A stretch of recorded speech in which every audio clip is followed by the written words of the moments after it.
Goeiedag geliefdes, dis Woensdag in week van gebed. Ons bid saam, ons lees die Bybel saam en ons kyk wat Jesus vir sy mense bid. Dit was so mooi gister om te sien dat hy vir sy mense se bewaring bid. Vandag lees ons vers 13 en 14. Maar nou kom ek na u toe en ek sê dit terwyl ek nog in die wêreld is, sodat hulle my blydskap in al sy volheid in hulle kan hê. Ek het die woord aan hulle gegee en die wêreld haat hulle, omdat hulle nie tot die wêreld behoort nie, net soos ek nie tot die wêreld behoort nie. Net dit. Die volgende ding na die bewaring wat Jesus kom bid vir sy mense, is vir blydskap.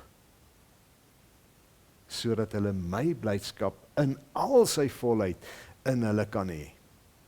En dit is nou nogal nie die eerste keer wat ons lees dat Jesus wil hê dat sy mense vol blydskap moet wees nie.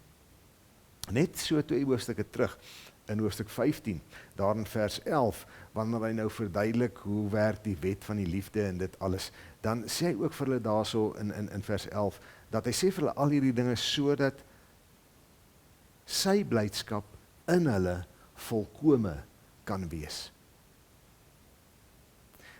Dit doen hy terwyl hy praat van hoe moeilik dit in die wêreld gaan wees. Maar hier kom ons dan nou by 'n kosbare waarheid. 'n Kosbare besef dat in die dinge van die wêreld, in die skewe dinge, die verkeerde dinge, die verkeerde waarhede wat as of leuns wat as waarhede voorgehou word, die swaar wat ons het, die seer wat ons het, die bedreiging wat ons ervaar, kan ons blydskap hê. Dis hierdie Christus wat nie elke dag blydskap in sy lewe gehad het nie. Hy sê op 'n stadium dat hy nie 'n plek het om te bly nie. Selfs die voëls het neste, jakkalse het gate, maar die seun van die mens het nie 'n plek om sy kop neer te lê nie, sê hy. Daarmee sê hy iets van sy swerwers bestaan wat hy gehad het as mens.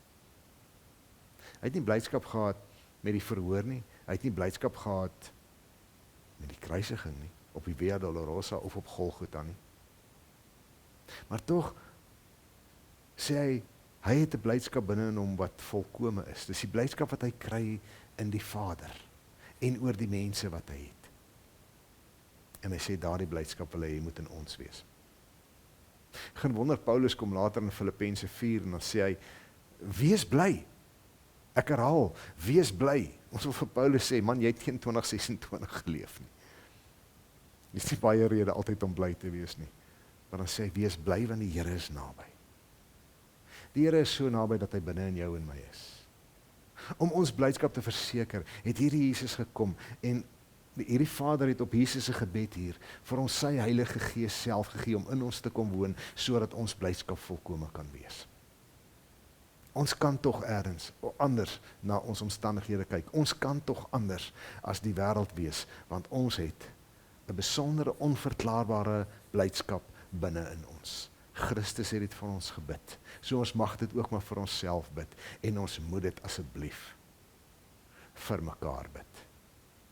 Wanneer jy iemand sien, 'n boetie of 'n sussie wat seer het, swaar het, twyfel, swaar trek in hierdie lewe, dat hierdie gebed van Christus ook in ons mond wees, vir elkeen wat dit nodig het.